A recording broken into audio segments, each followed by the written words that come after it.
Ngasiगी episode se hawdringagi mangoinana mayamda karigumba wafam amatang thamjage madudi nauba laisramgi jam holdaina khuya thongbo chatpada mahakki wallet ta hawre wallet manungda 4K ATM card amade Aadhaar card thabakki maru oiba che khara yawkhre kanagumbana khunbi bathoklabadi mapuda sinabiyu adomgi awamal matik chana tawjage punsigi kaujaroi paujenjariba Emoinu Channel Kanagumbana wallet adubu khunbi bathoklabadi 9366988891 da call tawbirao adomgi tawbimal punsigi kaujaroi Tomal machanupi ilibu coaching mafamdagi lawruraga punna halakminare Tomal laimabu kawrai Taribra Mama nangbo taribra ne he Kaida laikhrabna sibo chekmauga amta laudri sibo Ibema Namada bukai lege amta yengu su salo Chak lambada yadremni Nanau pidu su kaupiro Amuk tumda khibana halani Ili Hoi baba Ili magi rumda changlai Aduga table mathaktuda mili amadi laima tumduna lairami Ili no aga kaurai Baba Baba Tomalna Hai kaidawragini Baba sidam ta lao hoiba khara thuna lao ba Tomalna kaidawrage haibani ni nangbo Ili lakta lao ba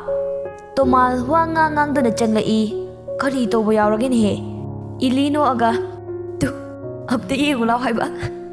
Aikhoi mamaga miliga punna lairik mathakta tuminarisi yengu haibane Tomalna mana jaida namaga nanau pigase namana lairik ta iba khutakse yam chummi Somda Rani machabu chakchana ba haiduna kaubala e Haima tumlaga leiramene sidia karimta su sakhidremni Rani machanupigi masado haifet nomaga kaurai Sana taribro nangbo Poireiton mamana nomaga haudopadu fauba Mikap thoktre yam nungaina tumkhre Rani na Kangkhal do khanbirai aduga phajuptu chingkhatbirai Rani amok area ke room da changlai area magi table da famlam laga lairik tawraga leirami Rani nanau chakchana ba tawror silao area na mama akhoi tamo halakrabo halakrabani Adudi ay akhoi tamoga met khita hotminarukhige Rani na Hai ngasidine takhalurano hayeng antana takhalo noi tamodusu wajaramani tumjarasanu ko hodokpirurano Eriak na as aidi aikhoi tamodo ngasaide helakpa ngairaga Rani na yam henasu pasinganu nasadu soklakani ko matamsu yamna lairi nongmagi khara paraga loire Eriak na hoi mama Rani lao chaksaruras lao Somda Leslie amadi Mili puna school la ammi Leslie yam nungaita na chatli Mili na kaidawrage bai Kaim tawde Hairo oba kaidawrage ba Dapuirega pau phaunadabase yam nungaitiye As nang suba aduda yam hena khanjilunu hairaga masu magi mathauda sangdabagi oiramniye Adubudi chumba aduda sum nungaitaba Yarise masu sangdabagine oiramgani sangaga mai tawjaraksani ba Aisu amuk hana call tawrudre aduda kaidawraba aduda amuk atopa nupi mayam thengnara akanda ai amuk mirairamgadrana khanba is adumaina di tawroi kaino nang ama leina adu oirasu yam pakhatle Amuk atopa masak fajabi mayam thengnaramadi kamai tawba Haima ꯑꯗꯨꯅꯕꯨ ꯇꯦꯟꯁꯦ ꯍꯦꯛ ꯂꯣꯏꯕꯒ ꯗꯥ ꯄꯣꯏꯔꯩ ꯁꯪꯕ ꯑꯣꯏꯅ ꯃꯥꯅ ꯇꯝꯕ ꯃꯐꯝꯗꯨꯗ ꯇꯝꯂꯁꯦ ꯍꯥꯏꯔꯤꯗꯅ ꯑꯩ 10 pass ꯇꯧꯗꯕ ꯌꯥꯗꯦ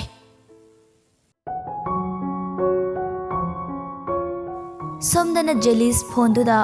ꯍꯣꯏꯕ ꯅꯪꯅ ꯍꯥꯏꯔꯛꯄ ꯀꯥꯟꯗ ꯑꯩꯁꯨ ꯑꯗꯨꯝ ꯌꯥꯗꯣꯏꯅꯤ ꯀꯩꯗꯧꯔꯒꯦ ꯖꯦꯅꯨꯅ ꯑꯗꯨꯛ ꯌꯥꯝ ꯄꯥꯝꯂꯒ ꯀꯣꯛ ꯍꯥꯏꯔꯒ ꯑꯗꯨꯝ ꯈꯪꯅꯕ ꯌꯥꯔꯗꯨꯕꯨ ꯖꯦꯂꯤꯁ ꯑꯗꯨ ꯌꯥꯔꯒꯕꯨ ꯅꯪꯉꯣꯟꯗ ꯍꯥꯏꯈꯤꯒꯗ꯭ꯔꯣ ꯑꯩꯗꯤ ꯍꯥꯏꯕꯤꯗꯦ ꯍꯥꯏꯖꯧ ꯍꯥꯏꯔꯤꯁꯤꯅꯤ ꯅꯇꯨꯗꯣ ꯃꯤ ꯌꯥꯝꯅ ꯉꯥꯎꯅꯕꯅꯤ ꯃꯤ ꯑꯇꯩ ꯁꯦꯛꯁꯟꯒꯤ ꯅꯨꯄꯥꯅꯁꯨꯅꯦ ꯌꯥꯝ ꯄ꯭ꯔꯄꯣꯁ ꯇꯧꯔꯛꯄꯅꯤ ꯑꯗꯨꯗ ꯃꯥꯏꯅ ꯌꯥꯖꯈ꯭ꯔꯤꯁꯅꯤ ꯅꯪ ꯀꯥꯞ ꯇꯥꯔꯒ ꯂꯩꯖꯍꯧꯁꯅꯤꯀꯣ ꯇꯧꯖꯁꯅꯨꯗ ꯑꯗꯨꯕꯨꯗꯤ ꯑꯩ ꯂꯩꯔꯤꯉꯩꯗ ꯀꯅꯥꯅꯕꯨ ꯀꯩꯗꯧ ꯉꯝꯂꯨꯗꯣꯏꯅꯣ ꯑꯗꯣ ꯏꯂꯤꯗꯗꯤ ꯏꯕꯥꯅꯤ ꯈꯪꯅꯩ ꯍꯥꯏꯕꯁꯦ ꯍꯥꯏꯔꯨꯅꯨꯀꯣ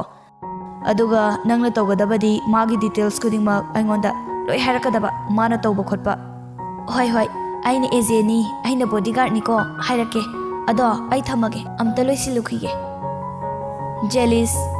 ꯍꯣꯔꯦꯟ ꯑꯃꯨꯛ ꯄꯥꯎ ꯐꯥꯎꯅꯔꯁꯤꯀꯣ ꯑꯗꯨꯗꯤ ꯕꯥꯏ ꯑꯩꯁꯨ ꯂꯣꯏꯁꯤꯟꯅꯕ ꯇꯧꯔꯨꯈꯤꯒꯦ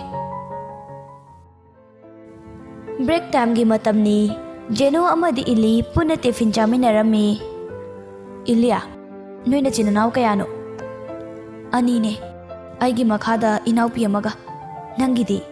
आइदी इथंदनीदा अदो कैनोमता हंगेने लानदी लौनुको हंगो अदो नंगिसिदा खंगनब कना कना तमलके अस आइदी पी इंगाइदगी मी कया लोइनरक्ते आइगी इमानबी लुना पुनबा कनामता लेरक्ते अदुबु इमानब अनिदि लैये मखोइगदि अदुम पुल्ले कनानो कैमिंग कौगे मखोइदि मोइदि कायदा तमगेबा अमना जेलिस अदुगा अमना पोइरैतोन जेनु खंसिनदबा सारागा मुक्सु हंगलई अदो नुपीगा नुपागा तिनबसे कोना थंगदने लफ्ता लाए हाइनबनी मयामना पांहाय हाइरिबदुनिदा कैसु ओइबा याबा वाफम नते असेंगबा नेमनी मी लोय हाइनबनेबा अदो कांतिन चलोसि लाओ होय याई तंजादुदा जेलिस अमदि पोइरैतोनसु हौनदुना इली हौबा पुना चंगलई लाओ कांतिनदा अचापो चारुसि लाओ इली होय याई जेनुना अदुदी इलिया नंग चथौरोको आई लेरमगे इलीना यानिये लाओ पुना दुम चटमिनरसे पोइरैतोन इलिया नंगी फ्रेंड लो इलीना माने आइगा फमिनबने पोइरैतोना पुलब चटमिनरस लाओ इलीगी फ्रेंडी आइखोइगिसु फ्रेंड केम काइदे जेनु नोफेट तौरगा होय असुमना मखोइ मरिदो पुना कांतिनदा लाकमिनरे अदुगा चानबा खरा लौरगा पुना चामिनबा हौरे जेलिसना हाउट्रबो केम चादरदे चासिलो पोइरैतोन आइदी यारने बाय नोय दुम चारो जेलिस होइदा मी मचादी स्कूल होंखिबदगिने सेलिब्रिटी मनुंग चनख्रबनी इली याम ngakna कहिनो हाइसिबो पोइरैतोन केम नतेदा असिना हाइबबु जेलिसना होइदा लव लेटरगा रोज मयामगना वाइचाइ हाइबा थमफमबु लैरिब्रो पोइरैतोन करिसो हाइदे हाइफेन नोफे तवी अदुगा नंको इली तुमिना नोंदरगा लै मसादो हाइफेति नुंगाइतबा पोई जेनुना कैदौरगी इलिया इली नोकनिंगदा नोकलगा केम तौदी जेलिस इलीगी मवोंगदुदा मुन्ना येंगी असमना बेलसु ताखी ओजा सिंह मथंग मथंग चंगनादुना लाइरिक ताकपा हौख्रे इली साक इसिंग तोकलबा मतुंगदा जेलिसता कॉल तौरई जेलिसना हेलो कैदौरमिनो प्रैक्टिकल गी सुमसिंदो अमने कै हाइगे हाइनो ऐसे नंगोंदा हाइगे खलगा हेक्ता काउ लेरे कै वानो हेक्ता हायो आइगी कोचिंग गी फीदो हयेंग स्कूल लाकपदा पिरागे अस अदुगी ओइरे यार हे पिरक्ट्रसु बाबाना नुसीदना अखोय अहुंगी पुन्नने पिथोख्रबने यारे हंजिलक्ट्रसु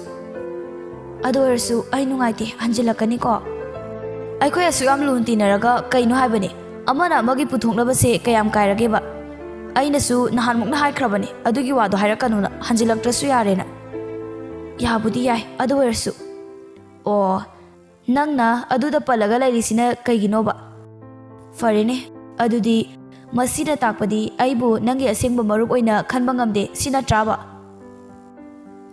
नतिये नंग हेना खंजिले ꯑꯩ ꯑꯗꯨꯃꯥꯏꯅ ꯈꯟꯗꯦꯀꯣ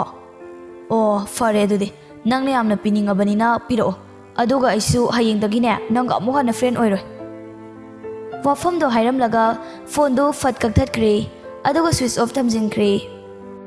ꯖꯦꯂꯤꯁꯇꯨ ꯃꯊꯟꯇ ꯁꯣꯟꯖꯩ ꯐꯔꯦ ꯁꯤꯒꯤ ꯇꯟꯖꯥ ꯂꯧꯔꯒ ꯐ꯭ꯔꯦꯟꯒꯤ ꯐꯝꯗꯣ ꯂꯧꯊꯣꯛꯍꯧꯔꯒꯦ ꯑꯌꯥ ꯐꯣꯟꯒ ꯀꯛꯈ꯭ꯔꯦ ꯍꯥꯏꯕ ꯁꯥꯎꯈ꯭ꯔꯕ ꯖꯥꯠꯂꯣ ꯑꯁ ꯑꯩꯕꯨ ꯀꯣꯜ ꯑꯃꯨꯛ ꯇꯧꯁꯤꯔꯅꯦ ꯑꯁꯤ ꯍꯥꯏꯔꯒ ꯑꯃꯨꯛ ꯀꯣꯜ ꯇꯧꯁꯤꯜꯂꯤ ꯑꯌꯥ ꯑꯁ ꯑꯩꯕꯨ ꯀꯔꯤ ꯑꯀꯥꯏꯕ ꯍꯥꯏꯈ꯭ꯔꯒꯦ ꯃꯥꯅ ꯁ꯭ꯋꯤꯆ ꯑꯣꯐꯀ ꯇꯧꯔꯤꯁꯤꯕꯣ ꯃꯤꯂꯤ ꯃꯃꯤꯠꯇꯨ ꯂꯪꯊꯣꯛꯑꯒ ꯆꯦ ꯅꯪꯒꯤ ꯐꯣꯟ ꯂꯩꯔꯕꯣ ꯏꯂꯤ ꯈꯪꯄ꯭ꯔꯦꯛ ꯈꯪꯅ ꯐꯣꯟꯗꯨ ꯂꯣꯠꯁꯤꯜꯂꯤ ꯃꯤꯂꯤ ꯅꯣꯛꯑꯒ ꯍꯥꯏꯗꯣꯛꯀꯦ ꯈꯪꯅꯤ ꯏꯂꯤꯅ ꯃꯤꯂꯤ ꯑꯗꯨꯃꯥꯏꯅ ꯇꯧꯔꯛꯀꯅꯨꯀꯣ ꯃꯤꯂꯤꯅ ꯐꯥꯒꯤ ꯇꯧꯕꯅꯦꯍꯦ ꯀꯩꯗꯧꯔꯒꯦ ꯑꯩꯗꯤ ꯅꯪꯗꯧꯅ ꯇꯧꯖꯗꯤꯌꯦ ꯍꯦꯛ ꯇꯧꯕꯒ ꯄꯪꯇꯝꯅ ꯇꯝꯊꯣꯛꯄꯗꯣ ꯏꯂꯤꯅ ꯑꯗꯣ ꯕꯕꯥꯗ ꯍꯥꯏꯗꯣꯛꯀꯅꯨꯀꯣ ꯃꯤꯂꯤ ꯍꯣꯏꯗ ꯍꯥꯏꯗꯣꯛꯄꯤꯔꯣꯏ ꯏꯂꯤꯅ ꯑꯁꯦꯡꯀꯤ ꯍꯥꯏꯅꯨꯀꯣ ꯃꯤꯂꯤ ꯍꯣꯏ ꯍꯥꯏꯕꯅꯤ ꯆꯦ ꯃꯤꯂꯤ ꯐꯃꯨꯡꯗ ꯀꯥꯈꯠꯂꯒ ꯐꯩꯖꯨꯞꯇꯨ ꯆꯤꯡꯈꯠꯂꯛꯏ ꯏꯂꯤꯅ ꯀꯩꯅꯣ ꯅꯪ ꯇꯨꯝꯃꯗꯣꯏꯔꯣ ꯃꯤꯂꯤ ꯏꯂꯤꯅ ꯀꯩꯅꯣ ꯂꯥꯏꯔꯤꯛ ꯑꯃꯇ ꯇꯧꯔꯔꯣꯏꯗ꯭ꯔꯣ ꯍꯥꯏꯁꯦ ꯃꯤꯂꯤꯅ ꯆꯦ ꯉꯁꯤꯗꯤ ꯌꯥꯝ ꯋꯥꯔꯦ ꯍꯌꯦꯡ ꯑꯣꯏꯅ ꯄꯥꯔꯒꯦ ꯏꯂꯤꯅ ꯑꯗꯨꯃꯥꯏꯅ ꯇꯧꯔꯗꯤ ꯀꯃꯥꯏꯅ ꯇꯧꯗꯣꯏꯅꯣ ꯄꯥꯁ ꯐꯥꯎ ꯇꯧ ꯉꯝꯗꯧꯔꯤꯕ꯭ꯔꯥꯕ ꯃꯤꯂꯤ ꯍꯌꯦꯡꯗꯒꯤ ꯄꯥꯕ ꯍꯧꯔꯗꯣꯏꯅꯦ ꯅꯪ ꯑꯃ ꯍꯌꯦꯡꯗꯒꯤ ꯍꯥꯏꯔꯒ ꯁꯨꯡꯄꯥ ꯍꯦꯛ ꯄꯥꯗꯦꯀꯣ ꯅꯪ ꯍꯌꯦꯡꯗꯤ ꯅꯝꯗꯅ ꯄꯥꯍꯟꯗ꯭ꯔꯗꯤ ꯌꯥꯔꯔꯣꯏꯕ ꯑꯩꯅ ꯁꯪꯉꯒ ꯃꯤꯂꯤ ꯃꯆꯦꯅ ꯍꯥꯏꯔꯤꯕꯗꯨ ꯇꯥꯕ꯭ꯔꯥ ꯇꯥꯗꯕ꯭ꯔꯥ ꯈꯪꯗꯦ ꯃꯣꯟ ꯍꯦꯛ ꯇꯥꯏꯅꯕꯒ ꯑꯣꯛꯄꯤ ꯃꯆꯥꯅ ꯇꯨꯝꯕꯗꯧꯅ ꯄꯣꯞ ꯇꯥꯔꯒ ꯇꯨꯝꯈ꯭ꯔꯦ ꯏꯂꯤꯅ ꯇꯨꯝꯕꯗꯤ ꯐꯈ꯭ꯔꯕ ꯃꯃꯤꯡ ꯀꯧꯕ ꯐꯥꯎ ꯍꯦꯛ ꯅꯪꯍꯧꯗꯦꯅꯦ ꯁꯣꯝꯗꯁꯨ ꯂꯦꯁꯂꯤ ꯌꯥꯝ ꯁꯥꯎꯅꯤꯡꯅ ꯃꯆꯤꯟꯗꯨ ꯄꯣꯝꯊꯣꯛꯑꯒ ꯔꯕꯨꯛꯇꯨꯗ ꯀꯣꯂꯣꯝꯗꯨꯅ ꯈꯣꯠꯂꯒ ꯂꯩꯔꯝꯃꯤ ꯑꯣꯏꯗꯕ ꯉꯥꯡꯕ ꯊꯥꯖꯕ ꯌꯥꯕ ꯑꯃꯠꯇ ꯅꯠꯇꯦ ꯅꯣꯡꯃꯇꯕꯨ ꯄꯥꯎ ꯐꯥꯎꯕꯤꯔꯛꯇꯕ ꯃꯤꯔꯥꯏꯕꯤꯕ ꯀꯣꯏꯕ ꯄꯨꯕꯤꯅꯤꯒ ꯍꯥꯏꯔꯒ ꯄꯨꯕꯤꯗꯕ ꯄꯥꯎ ꯐꯥꯎꯅꯖꯗꯦ ꯍꯥꯏꯕꯇꯪꯅꯤ ꯂꯦꯁꯂꯤ ꯃꯃꯥꯒꯤ ꯐꯣꯟ ꯌꯦꯞꯄꯗꯨ ꯂꯦꯞꯇ꯭ꯔꯤ ꯏꯊꯥ ꯊꯥꯖꯗꯅ ꯃꯇꯝ ꯀꯨꯏꯔꯕꯒꯤ ꯃꯇꯨꯡꯗ ꯄꯣꯏꯔꯩꯇꯣꯟꯒꯤ ꯀꯣꯜ ꯂꯥꯛꯑꯝꯃꯤ ꯂꯦꯁꯂꯤ ꯌꯥꯝ ꯁꯥꯎꯅ ꯐꯣꯟꯗꯨꯗ ꯌꯦꯡꯉꯤ ꯑꯗꯨꯕꯨ ꯄꯣꯏꯔꯩꯇꯣꯟ ꯑꯣꯏꯔꯝꯕꯗꯨꯗ ꯃꯊꯃꯣꯏꯗ ꯍꯥꯏꯐꯦꯠꯇꯤ ꯅꯣꯛꯐꯦꯠ ꯇꯧꯖꯩ ꯑꯗꯨꯕꯨ ꯁꯥꯎꯖꯤꯟꯅꯔꯒ ꯐꯣꯟꯗꯨ ꯄꯥꯏꯈꯠꯂꯛꯏ ꯄꯣꯏꯔꯩꯇꯣꯟꯅ ꯊꯣꯏꯊꯣꯏ ꯇꯨꯝꯃꯕꯣ ꯇꯨꯝꯗ꯭ꯔꯤ ꯑꯦ ꯀꯩꯅꯣ ꯑꯗꯨ ꯌꯥꯝ ꯁꯥꯎꯔꯒ ꯂꯩꯔꯝꯃꯤꯗꯨꯅ ꯁꯥꯎꯖꯗꯦ ꯀꯩꯗꯧꯕꯒꯤ ꯁꯥꯎꯖꯗꯣꯏꯅೋ ꯃꯤꯅ ꯃꯤꯔꯥꯏꯕꯤꯔꯛꯄꯕꯣ ꯄꯣꯏꯔꯩꯇꯣꯟꯗ ꯅꯣꯛꯐꯦꯠ ꯇꯧꯔꯒ ꯍꯤꯁ ꯑꯩꯅ ꯅꯍꯥꯟꯒꯩ ꯀꯣꯜ ꯇꯧꯔꯛꯇꯕꯒꯤꯔꯣꯕ ꯅꯪꯅ ꯄꯩꯔꯝꯃꯤꯁꯦ ꯄꯩꯖꯗꯦ ꯀꯩꯒꯤ ꯄꯩꯗꯣꯏꯅꯣ ꯀꯔꯤ ꯏꯇꯤꯛ ꯂꯩꯗꯅ ꯐꯖꯕꯤ ꯃꯌꯥꯝ ꯊꯦꯡꯅꯈ꯭ꯔꯕꯅꯤꯅ ꯑꯩꯒꯥꯁꯦ ꯃꯁꯥꯅ ꯑꯗꯨꯝ ꯀꯥꯎꯕ ꯇꯥꯕꯅꯤ ꯁꯦꯕ ꯑꯩ ꯂꯥꯜꯂꯦꯕ ꯑꯩꯁꯨ ꯌꯥꯗꯕꯒꯤꯅꯦ ꯁ꯭ꯀꯨꯜ ꯑꯃꯨꯛ ꯀꯣꯆꯤꯡ ꯑꯃꯨꯛ ꯑꯩꯈꯣꯏ ꯅꯥꯎꯒꯤ ꯑꯃꯨꯛ ꯑꯩꯅꯦ ꯇꯨꯝꯕ ꯐꯥꯎ ꯐꯖꯅ ꯇꯨꯝꯕ ꯁꯪꯗ꯭ꯔꯕꯅꯤ ꯑꯗꯨꯒ ꯀꯔꯤꯒꯤ ꯉꯁꯤ ꯑꯃꯨꯛ ꯇꯧꯔꯛꯏꯕꯅꯣ ꯊꯕꯛ ꯆꯤꯜꯂꯒꯅ ꯊꯣꯏꯊꯣꯏ ꯂꯥꯜꯂꯦ ꯍꯥꯏꯔꯒ ꯑꯗꯨꯃꯥꯏꯅ ꯁꯨꯝ ꯁꯥꯎꯔꯛꯀꯅꯣ ꯍꯥꯏꯕꯅꯦ ꯊꯣꯏꯊꯣꯏ ꯊꯣꯏꯊꯣꯏ ꯂꯥꯜꯂꯦ ꯍꯥꯏꯕꯅꯦ ꯂꯦꯁꯂꯤ ꯃꯊꯃꯣꯏꯗꯗꯤ ꯅꯣꯛꯂꯤꯕꯅꯤ ꯑꯗꯨꯕꯨ ꯑꯣꯏꯅꯖꯔꯤꯅꯤ ꯍꯥꯏꯕꯗꯨꯃꯛꯅꯤ ꯇꯥꯏ ꯀꯩꯅꯣ ꯁꯥꯎꯔꯅꯨ ꯍꯥꯏꯕꯅꯦ ꯑꯗꯨꯗꯤ ꯄ꯭ꯔꯣꯃꯤꯁ ꯇꯧ ꯑꯇꯣꯞꯄ ꯀꯣꯏꯗꯦꯅ ꯄ꯭ꯔꯣꯃꯤꯁ ꯑꯩ ꯅꯪ ꯅꯠꯇꯕꯅꯦ ꯑꯇꯣꯞꯄ ꯀꯅꯥꯝꯇ ꯍꯟꯅ ꯌꯦꯡꯗꯤꯌꯦ ꯂꯦꯁꯂꯤꯅ ꯍꯣꯏ ꯑꯗꯨꯗꯤ ꯄꯣꯏꯔꯩꯇꯣꯟꯅ ꯑꯗꯣ ꯑꯩꯅ ꯀꯣꯜ ꯇꯧꯔꯛꯇ꯭ꯔꯦꯅ ꯅꯪ ꯅꯨꯡꯉꯥꯏꯇꯕ ꯇꯧꯅꯨꯀꯣ ꯂꯥꯏꯔꯤꯛ ꯀꯟꯅ ꯇꯧꯒꯗꯕꯅꯤ ꯑꯦꯛꯖꯥꯝꯁꯨ ꯈꯪꯍꯧꯔꯔꯣই ꯍꯣꯏ ꯄꯥꯒꯦꯕ ꯑꯗꯨꯗꯤ ꯑꯩꯁꯨ ꯊꯝꯃꯒꯦꯀꯣ ꯑꯦꯛꯖꯥꯝꯒꯤ ꯈꯔ ꯌꯦꯡꯈꯤꯒꯦ ꯑꯁꯨꯝꯅ ꯅꯨꯃꯤꯠ ꯈꯔꯅꯤ ꯍꯧꯈ꯭ꯔꯕ ꯃꯇꯨꯡꯗ ꯄꯣꯏꯔꯩꯇꯣꯟ ꯍꯣꯏꯒꯤ ꯂꯥꯁ ꯗꯦ ꯑꯦꯛꯖꯥꯝ ꯅꯨꯃꯤꯠꯅꯤ ꯖꯦꯂꯤꯁ ꯏꯂꯤ ꯑꯃꯗꯤ ꯄꯣꯏꯔꯩꯇꯣꯟ ꯑꯦꯛꯖꯥꯝ ꯂꯣꯏꯕꯒꯤ ꯄꯨꯟꯅ ꯎꯅꯔꯝꯃꯤ ꯖꯦꯂꯤꯁꯇꯤ ꯋꯥ ꯑꯃ ꯐꯥꯎ ꯉꯥꯡꯗꯦ ꯏꯂꯤꯁꯨ ꯅꯨꯡꯉꯥꯏꯇꯅ ꯑꯗꯨꯝ ꯐꯝꯃꯤ ꯄꯣꯏꯔꯩꯇꯣꯟꯗꯤ ꯈꯪꯗꯕꯅꯤꯅ ꯍꯥꯏꯔꯛꯏ ꯑꯦꯛꯖꯥꯝ ꯀꯃꯥꯏ ꯇꯧꯅꯔꯝꯒꯦ ꯏꯂꯤꯅ ꯑꯩꯗꯤ ꯑꯗꯨꯝ ꯅꯨꯡꯉꯥꯏꯈꯤ ꯑꯗꯣ ꯈꯪꯗꯦ ꯍꯟꯗꯛꯇꯤ ꯆꯞ ꯆꯥꯕ ꯍꯥꯏꯕ ꯉꯝꯗꯦ ꯅꯪꯗꯤ ꯅꯨꯡꯉꯥꯏꯈꯤꯕ꯭ꯔꯣ ꯄꯣꯏꯔꯩꯇꯣꯟ ꯑꯩꯁꯨ ꯑꯗꯨꯝ ꯅꯨꯡꯉꯥꯏꯈꯤ ꯍꯥꯏꯇꯥꯏ ꯄꯣꯏꯔꯩꯇꯣꯟ ꯖꯦꯂꯤꯁꯇ ꯌꯦꯡꯂꯒ ꯍꯥꯏꯔꯛꯏ ꯑꯦ ꯀꯩꯗꯧꯔꯒꯦ ꯋꯥ ꯂꯥꯡ ꯑꯝꯇ ꯉꯥꯡꯗ꯭ꯔꯤꯗꯨꯅ ꯖꯦꯂꯤꯁ ꯀꯩꯝ ꯇꯧꯗꯦ ꯕꯥꯏ ꯑꯩ ꯍꯥꯟꯅ ꯍꯜꯂꯝꯃꯒꯦ ꯍꯣꯔꯦꯟ ꯏꯕꯥꯅꯤ ꯐꯣꯟꯗ ꯑꯣꯏꯅ ꯄꯥꯎ ꯐꯥꯎꯅꯔꯁꯤ ꯑꯁꯤ ꯍꯥꯏꯔꯝꯂꯒ ꯖꯦꯂꯤꯁ ꯍꯧꯒꯠꯇꯨꯅ ꯆꯠꯈ꯭ꯔꯦ ꯄꯣꯏꯔꯩꯇꯣꯟꯅ Kaino amasina muk saurisina. Ado farse Ilia aisu hanaba tawrage. Kona muk theknarasiko. Ilina hoi. Jelis lapna tumina hingi. Ili mathanta yam nungaitana famduna laibadu. Jelis Jenu lamna tholakpadu ure. Aduga Jenugi manakta chelai. Jenuna kaidorage da Jelis adu kana chelaiduna. Jelis sor thabe holaga nang exam loirabo. Jenuna loire yum hangena tholaini ado nang dhan khiroidro. Jelis na nang asom library laibado adom nam talao. Ili do mathanta phamlaga laireba nam tawari saru lao ba. Jenuna iyambane haiba khatani matik chajakhri de ko. Hoi ai thembirurage. Jelis magi bag tudagi lupa changa chapi ama lauthoraklaga pirai. Se sida horen kaino khara chaminaro. Jenuna yamale lupa changa ke chapo chaba ngamdoribra. Lupa chama na dum yarni. Jelis ai yaudabagi neba lupa kunti yauri. Ado aina haibado kauni. Kari no khangde nangna wari hekta hausilu. Jenuna hoi ba aine paisa do lemnamak. Jenuna hoi ba ado paisa do lemakpado aigi. Jelisna hoi abne si nangi natradi kanagi oidino. Adogane si natabasu nangna layu hariba khai aina laiduni. Jenuna ai chale dudi. Jenu iligi manakta sangsilaktuna fammi aduga hairai. Kaidorage exam nungairamdrabo tumina phamaga leiramisibo. Ilina kem tawdida ado nangde exam kamai tawramke. Jenu khangde 11 di mawala bideda adum promotion pithorani haidaine. Ilina haibane dumaina. Jenuna ado kaidoba yaurage ba. Ili khangde yam nungaitaba ma phawe. Jenu ado hairoba. Ilina Jelisto engonda warau khraba khangde. Jenu kaigya madi kaigi nangonda warau duriba. Ilina khangde ayam nungaiti Jenu madi aiga dum phagi jogai tawduna kaisumta koina dabida punminarakpani. Mana sumaina warau khibase ai tasingna nungaiti. Ai kari tawgadabano haiba khangdri. Jenuna adu oiragana mana kaurakpado ngairodana masu nongma natraga nongmadi soidana kaujaraksani kaino. Ilina ai kai haigadabano khangdreda.